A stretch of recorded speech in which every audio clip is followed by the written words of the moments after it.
नमस्कार, मैं हूं राजेश कुमार और आप देख रहे हैं DTV स्पेशल।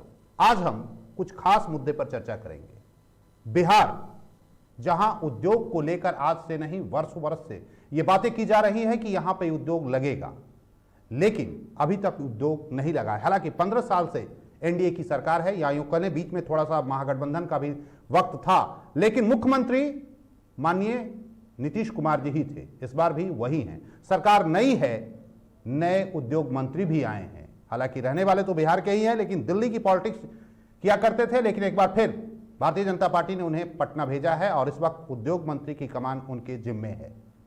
वो कह रहे हैं कि उद्योग लगेगा, इथेनॉल का उद्योग लगेगा और इसको लेकर कई पॉलिसी भी लाई गई है। प्रश्न ये उठता है कि जो पॉलिसी लाई गई है, क्या वाकई में वो पॉलिसी यहां के उद्योग का कायाकल्प कर पाएगी?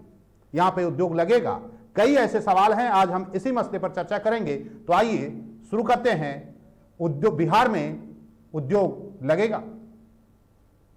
डालेगा उधर से उसको डॉलर और पैसा मिलेगा। बिहार उद्योग लगाने वालों के लिए फ्रेंडली रहेगा।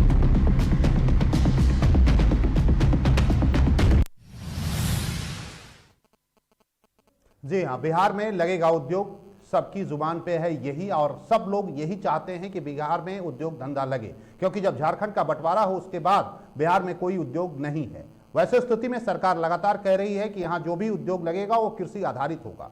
अच्छी बात है। 2006 में भी एथेनॉल को लेकर उद्योग लगाने की बात शुरुआत करने के लिए बिहार सरकार ने वहां पर दिल्ली में फरियाद लगाई थी, लेकिन हुआ नहीं।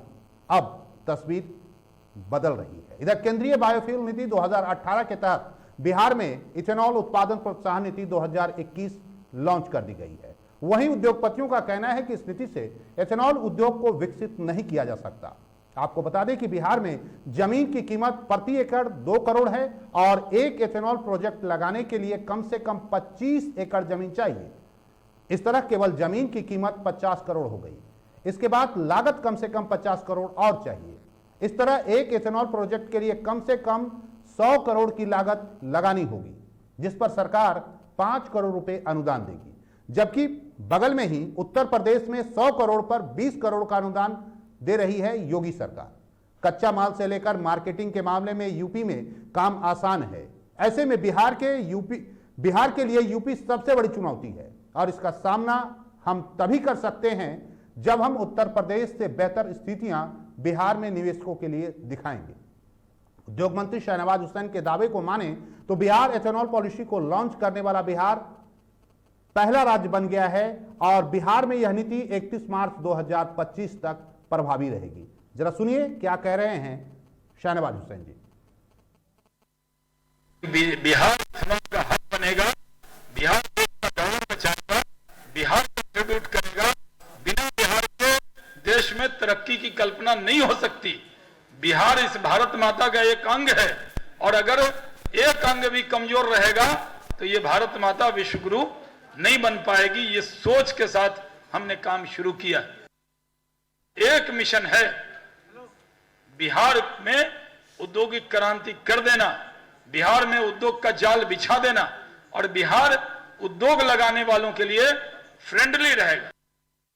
जी हाँ, उद्योग लगाने के लिए बिहार फ्रेंडली रहेगा, बात तो जरूर की जा रही है। हालांकि यह पहला बार नहीं है जो कि बिहार से या बिहार सरकार या बिहार के उद्योग मंत्री कोई इस तरह का दावा कर रहे हों। हालांकि कई बार लोग बात भी किए, यहां से लेकर मुंबई तक मीटिंग हुई, दिल्ली तक मीटिंग हुई, यहां तक कि बाहर के इन्वेस्टर को ही बुलाया गया, लेकिन उद्योग नहीं लगा। अब जब दावा हो रहा है तो बात जरूर होगी। आज हम इसी मसले पर चर्चा करेंगे और हमारे साथ हमारे स्टूडियो में हमारे मेहमान जुड़े हुए हैं। प्रोफेसर अनिल यादव जी हैं, भारतीय जनता पार्टी के वरिष्ठ लीडर हैं। सर, आपका बहुत बहुत स्वागत है इस कार्यक्रम में। सरकार पटना से लेकर दिल्ली तक आपकी है और यहाँ तो तकरीबन 13-14 साल आपकी सरकार है, 6 साल दिल्ली भी हो गया। क्या उम्मीद की जाए, जिस तरह से शहनवाज हुसैन साहब कह रहे हैं कि उद्योग क्या पूरी तरह से जाल बिछा देंगे?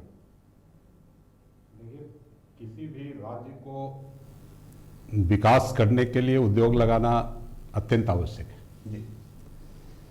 और बिहार सरकार के अभी उद्योग मंत्री जो हैं वो युवा उद्योग मंत्री हैं और एक अच्छी सोच के साथ वो बिहार आए हैं पहले वो केंद्र में राजनीति कर रहे थे, अभी बिहार आए हैं और उनको नीतीश जी ने उद्योग मंत्री बनाया है इसलिए कि बिहार में उद्योग लगाने की जो प्रक्रिया है उसको वो पूरा कर पावें।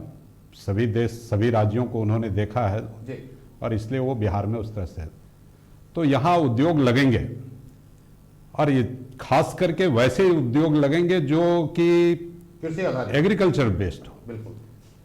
और बिहार के अंदर इसके बहुत स्कोप हैं, एग्रीकल्चरल बेस्ड इंडस्ट्री के बहुत ज़्यादा स्कोप हैं और हम लोग उम्मीद करते हैं कि हमारे उद्योग मंत्री जिस सोच के हैं बिहार में उद्योग का जाल बिछेगा और तरह तरह के उद्योग होंगे। यहाँ पे मेरी एक सोच है कि बहुत बड़ा उद्योग आप इंडस्ट्री बैठा दीजिए, ये बहुत जरूरी नहीं है।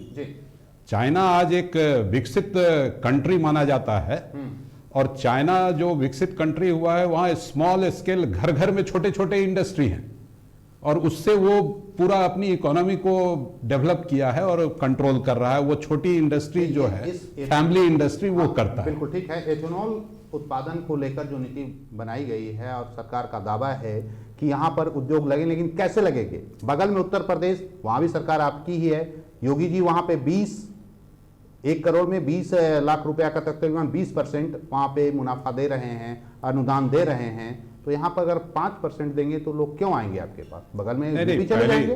पहली बात राजेश जी ये कि हमारी सरकार जो है वो तय किया है कि हम 15% सब्सिडी देंगे। ठीक है। और 15% सब्सिडी देने की बात की है और उसमें और भी सबसे इंपॉर्टेंट फैक्टर है कि इथेनॉल को लेकर जो हमने पॉलिसी बनाई है, बिहार पहला राज्य है जिसने इथेनॉल के ऊपर इस तरह से पॉलिसी बनाई है जी।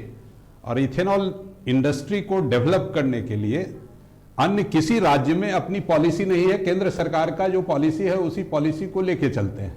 तो केंद्र सरकार की जितनी भी पॉलिसियां हैं वो हमारे ऊपर भी है, हम भी उसको इंप्लीमेंट कर सकते हैं। और यदि हमने अपनी पॉलिसी बनाई है और 15% उसमें हम दे रहे हैं सब्सिडी, तो ये बिहार सरकार की सब्सिडी हो रही है, बिहार सरकार की अपनी पॉलिसी जो है उसके तहत ये हो रही है।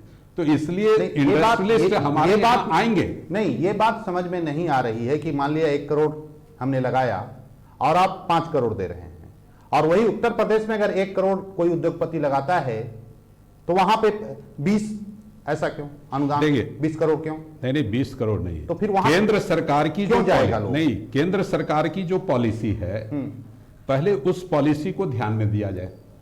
तो केंद्र सरकार की जो पॉलिसी है उसी पॉलिसी को ध्यान में रखकर यूपी सरकार सब्सिडी दी है जी।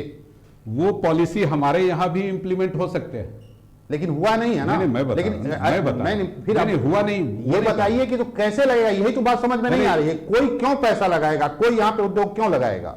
नहीं, बिहार सरकार यदि कहेगी मैं आपको अपनी पॉलिसी बनाया, मैं आपको 15% सब्सिडी दूंगा, तो ये बिहार सरकार की ओर से होगा। हाँ, यूपी में जो है वो केंद्र सरकार के पॉलिसी के तहत उन्होंने ये इसकी व्यवस्था की होगी। तो ये व्यवस्था फिर बिहार सरकार को भी करने की जरूरत है।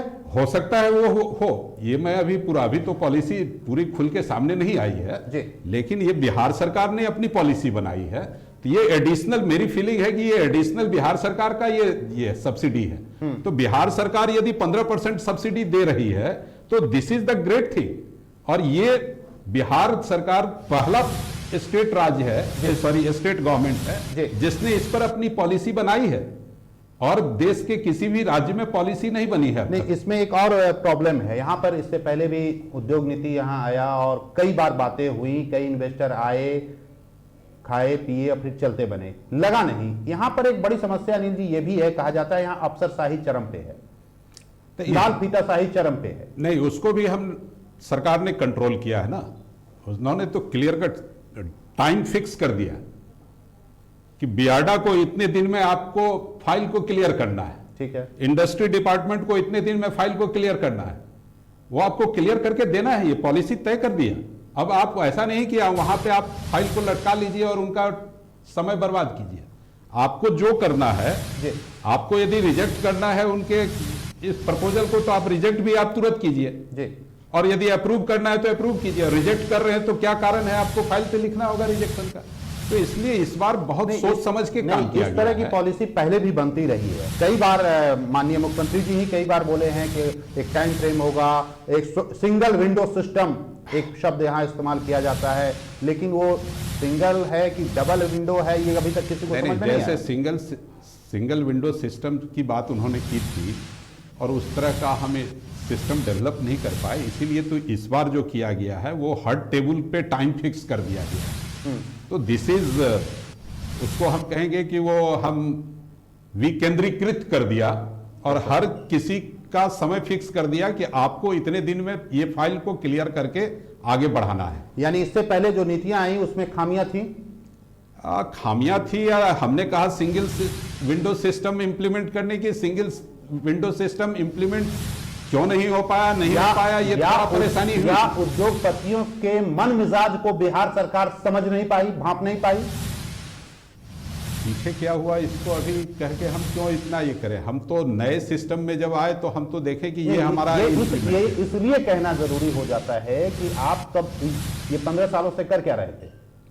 15 साल कोई और का वक्त होना नहीं है। नहीं, ये बात आपने बहुत अच्छा प्रश्न किया और इस प्रश्न का जवाब मैं दूंगा, इसलिए कि 15 साल की जब आप बात कर रहे हैं तो इस 15 साल के पहले की बात भी हम देख लेंगे कि उस 15 साल के पहले बिहार में इंडस्ट्री या किसी भी चीज को लाने के लिए इंफ्रास्ट्रक्चर, सपोज खास करके इंडस्ट्री को लाने के लिए सबसे इंपॉर्टेंट है कि स्टेट में इंफ्रास्ट्रक्चर हो।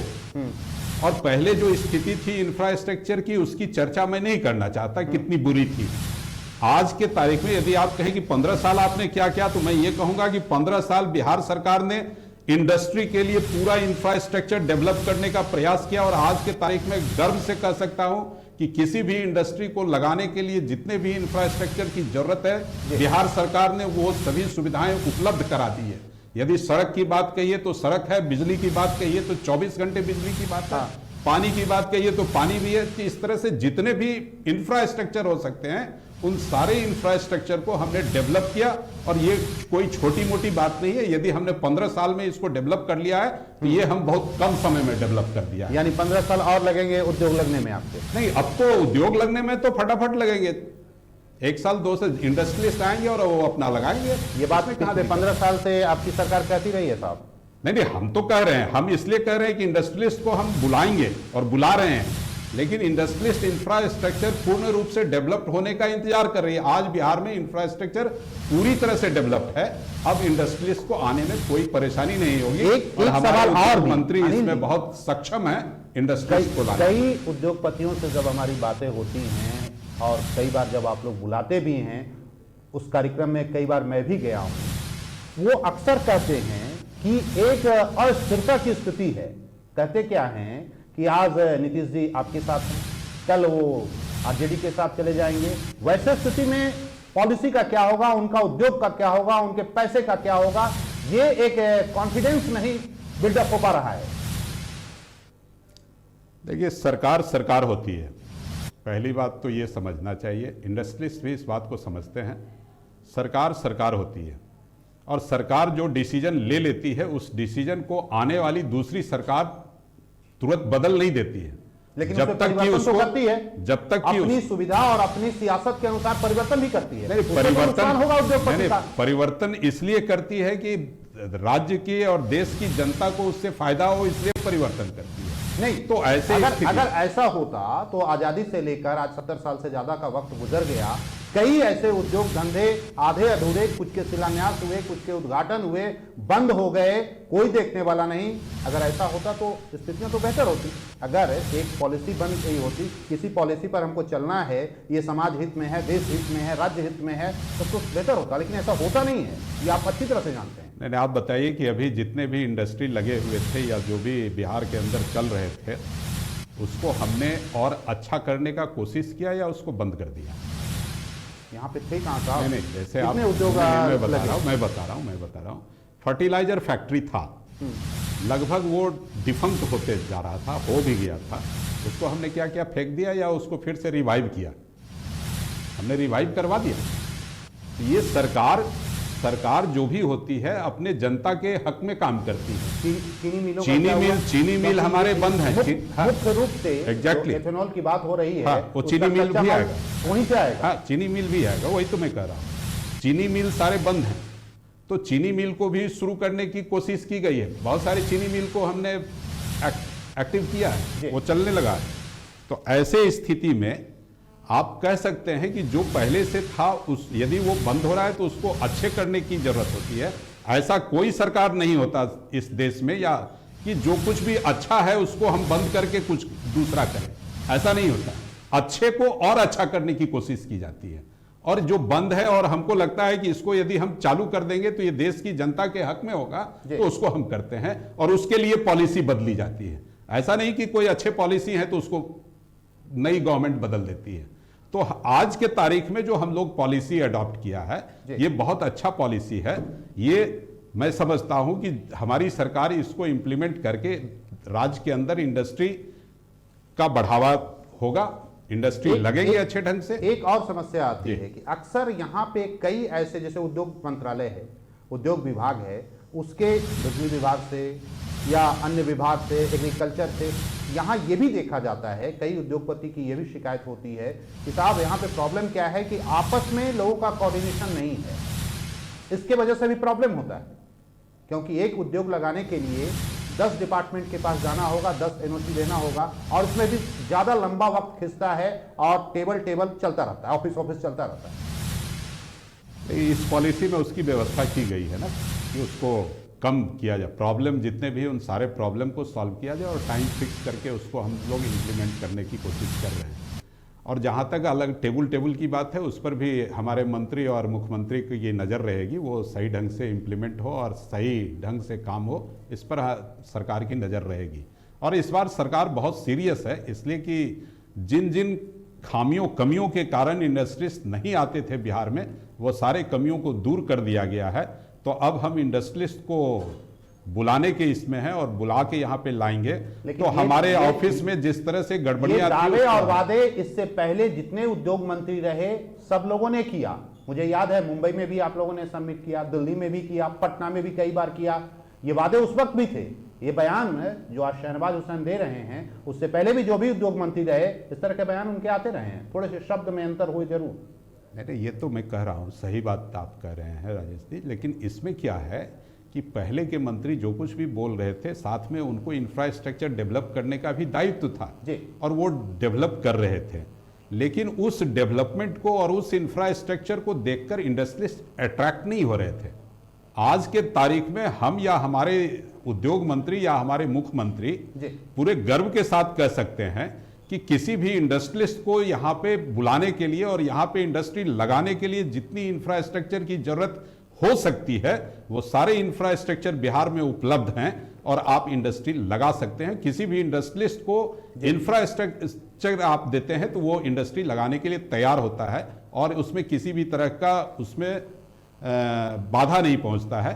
दूसरी बात एक और मैं बताता हूं, खास करके इंडस्ट्री की जब आप बात करते हैं तो उसमें मैं एकदम कहता हूं कि यहां पे इंडस्ट्री, एग्रीकल्चरल बेस्ड इंडस्ट्री ही यहां पे फ्लरिश करेगी, फैलेगा, और हमारे उद्योग मंत्री भी उसी ओर ध्यान दिए हुए हैं और उस ओर हम पूरी तरह से कह सकते हैं कि उस तरह की इंडस्ट्री लगेंगे और वो इंडस्ट्री से बिहार का विकास होगा और देश का भी विकास होगा। चलिए आप बने रहे हमारे साथ, वक्त है ब्रेक का, और ब्रेक के बाद जब लौटेंगे तो हम इस मसले पर भी चर्चा करेंगे कि क्या सरकार सिर्फ और सिर्फ बिहार से बाहर के उद्योगपतियों पर ही भरोसा करेगी या बिहार के उद्योगपतियों को भी मौका मिलेगा। इस मसले पर भी चर्चा करेंगे। इधर से मक्का डालेगा, उधर से उसको डॉलर और पैसा मिलेगा। बिहार उद्योग लगाने वालों के लिए फ्रेंडली रहेगा।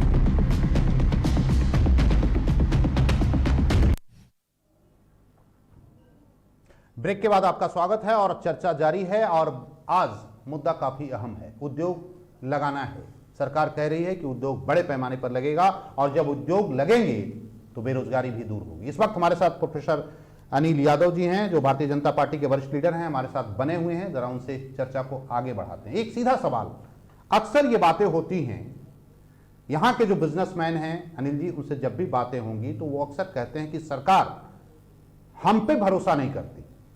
भरोसा अमेरिका में रहने वाले, जापान और जर्मनी में रहने वाले जो बिजनेसमैन हैं उन पे करती है।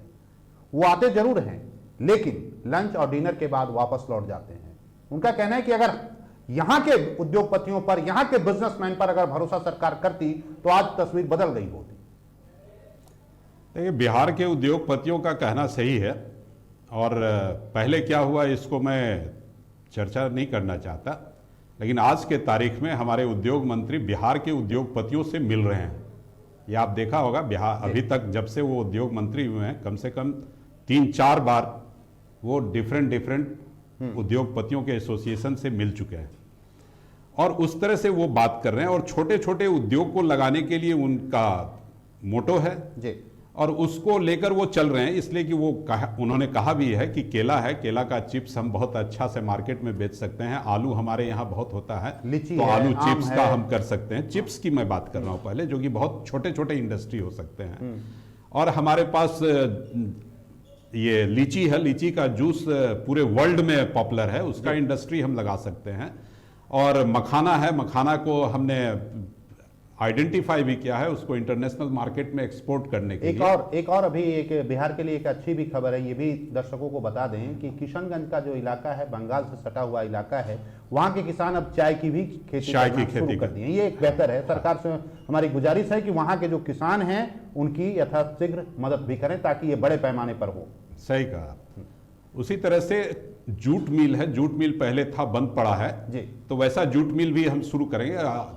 कटिहार में जाके हमारे उद्योगपतियों से हमारे उद्योग मंत्री मिल चुके हैं जी। तो इस तरह से सारे आप कह रहे हैं कि बाहर के नहीं, हम तो कोशिश करेंगे कि हमारे उद्योगपति ज्यादा से ज्यादा इसमें आवें, बिहार के उद्योगपति ज्यादा से ज्यादा आवें, और इस तरह के छोटे छोटे इंडस्ट्री लगाएंगे तो उन बिहार के लोगों का भी उत्थान होगा और बिहार का भी विकास होगा, और वो सही ढंग से समझ सकते हैं कि बिहार में किस तरह का ये है। ऐसा सवाल इसलिए अनिल जी मैंने पूछा कि अक्सर जो टेंडर निकलता है, आप देखिएगा यहाँ जितनी भी बड़ी बड़ी कंपनियां हैं जो टेंडर ले रखी है, वो पेटी कॉन्ट्रैक्ट पर बिहार से लोगों के काम करवा रही है, लेकिन यहाँ जो पॉलिसी बनती है वो अक्सर बिहार के उद्योगपतियों को दरकिनार करके बनाई जाती है। इसीलिए मैंने ये सवाल पूछा। नहीं। इसकी क्या गारंटी है कि अब जो पॉलिसी बनी है और उस जो मापदंड तय किए जाएंगे, उस मापदंड में हमारे उद्योगपति खरे उतर पाएंगे?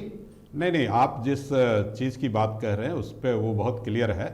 इंफ्रास्ट्रक्चर डेवलपमेंट में हमने ई टेंडरिंग करवाया था पूरे, तो बड़ी बड़ी कंपनियां आई थी, और बड़ी बड़ी कंपनियां इसलिए वो ऐसा हुआ था कि हम जब बड़ी कंपनियां आएगी तो बड़ा इंफ्रास्ट्रक्चर जल्दी खड़ा हो पाएगा। छोटे कॉन्ट्रैक्टर यदि काम करेंगे तो पार्ट में वो काम करेंगे, तो हमारा डेवलपमेंट उस तरह से विकास नहीं हो पाएगा जिस गति से हम लोग विकास कर रहे हैं इंफ्रास्ट्रक्चर में। तो वो बड़े कॉन्ट्रैक्टर आते हैं, और जब बड़े कॉन्ट्रैक्टर, बड़ी कंपनियां आती हैं तो वो बड़ी कंपनियां छोटे छोटे वहाँ के लोकल कॉन्ट्रैक्टर को काम देती है, और उनसे वो काम करवा के और पूरे चीज़ को वो एक यूनिफाइड करती है, उसको कंट्रोल करती है, मैनेज करती है।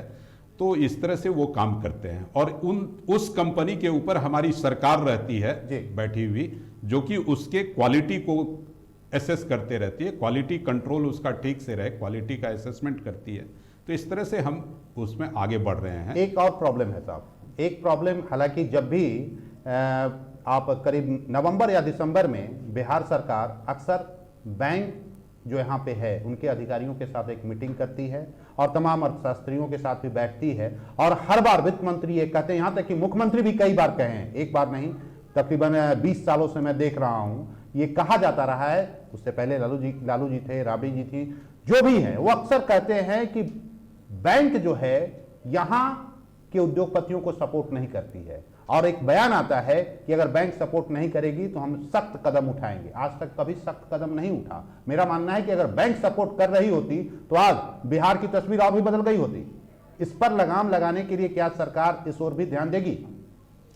देखिए, हम लोगों की सरकार जब से आई है इस ओर ध्यान लगाना शुरू की है, लेकिन और बैंक आपके कंट्रोल से बाहर है साहब। नहीं, मैं बता रहा हूँ, हमारे फाइनेंस मिनिस्टर जो डिप्टी सीएम श्री सुशील कुमार मोदी जी थे, तो उन्होंने कहा था कि यदि बैंक बिहार के इंडस्ट्रिस्ट को मदद नहीं करती है, लोन देने में आनाकानी करती है, तो फिर हम बिहार में जो आप अर्न कर रहे हैं उन सारे रुपयों को मैं रोक दूंगा। रुका नहीं? नहीं नहीं, रोक दूंगा, मैं बता रहा हूं, रोक दूंगा उन्होंने कहा। और उसका इंपैक्ट पड़ा, ऐसा नहीं कि नहीं पड़ा। आज बिहार के ऐसे कोई भी आप कंप्लेन बताइए कि कोई उद्योगपति बिहार में बैंक में लोन के लिए अप्लाई किया हो और उसको लोन न मिल रहा हो। आम ऐसा पब्लिक नहीं। को तो लोन मिलना मुश्किल है साहब। नहीं, आप उद्योगपति की बात करते हैं। उद्योगपतियों को तो बहुत आसान। आम पब्लिक को लोन मिलने के लिए तो आम पब्लिक जो लोन लेती है वो अपने घर बनाने के लिए, गाड़ी खरीदने के लिए और किसी चीज के लिए ऐसे लोन लेती है, तो उसके लिए बहुत सारे गारंटर और इसकी बात है, उसकी मैं बात नहीं करता। लेकिन यदि कोई इंडस्ट्रियलिस्ट इंडस्ट्री लगाने के लिए आ रहा हो और वो आए हो, जिसको कि गवर्नमेंट ने कहा हो कि गवर्नमेंट ने उनको लैंड दिया हो, बियाडा ने उनको लैंड अलॉट कर दिया हो, और वो उस तरह से यदि लोन के लिए अप्लाई किए हो, तो ऐसा प्रोबेबली मेरे समझ से ऐसा कोई केस नहीं है जिसमें कि बैंक उसको आनाकानी किया हो कि हम आपको लोन नहीं देंगे। एक और अगला सवाल रहता है, जो उद्योगपति हैं उनके जहन में यह भी रहता है कानून व्यवस्था को लेकर, और हाल के दिनों में जो कानून व्यवस्था गिरी है इससे शायद आप इनकार नहीं कर सकते। कानून व्यवस्था मजबूत रहना बहुत जरूरी है, ये बात सही है। और राज्य के अंदर जिस तरह से कानून व्यवस्था थोड़ी गड़बड़ाई, और गड़बड़ाई इसलिए कि मैं इसको दूसरे ढंग से लेता हूं कि जब एक पैंडेमिक आया, कोरोना महामारी आया, तो मेरी पूरी व्यवस्था, सरकार की पूरी व्यवस्था उस महामारी से लड़ने में लग गई। और महामारी से लड़ने में व्यवस्था सिर्फ डॉक्टर ही नहीं लगे, सारा कानून व्यवस्था को कंट्रोल करने वाले सारे लोग लगे, और उसका नतीजा भी आया कि बिहार में कोरोना बहुत अच्छे ढंग से कंट्रोल में रहा। यदि वैसा नहीं रहता तो आज बिहार की स्थिति बहुत ही नाजुक होती। तो मैं तो इसके लिए बधाई देता हूं अपने बिहार के पूरे सिस्टम को कि जिसने इस पैंडेमिक से मजबूती से लड़ा और इसको कंट्रोल किया। अब एक ही आदमी जब एक ही सिस्टम एक महामारी से लड़ रहा है तो वहां पे थोड़ी बहुत मैं मानता हूं कि क्रिमिनल थोड़े एक्टिव हो गए और क्राइम करने लगे। नहीं, उस वक्त एक्टिव नहीं हुए अनिल जी। उस वक्त का जो रिकॉर्ड है उस वक्त बल्कि क्राइम का ग्राफ गिरा।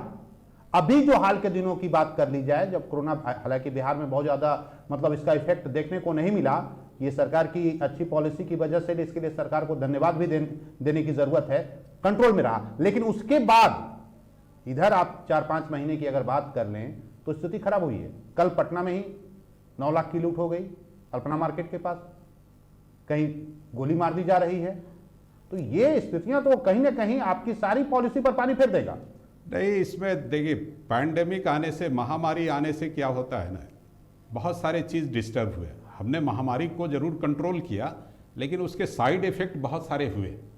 हमारे बहुत सारे युवा बेकार अपने आप को समझने लगे, हुए भी बेकार। और ऐसी स्थिति में कुछ गड़बड़ियां हुई है, और उन गड़बड़ियों में वो इस तरह के एक्टिविटी कर रहे हैं जो कि बहुत ही दुखद है जी। तो मैं तो युवाओं से अपील करूंगा कि इस तरह की एक्टिविटी न करें, और इस तरह के क्राइम करने से कोई फायदा नहीं होता है।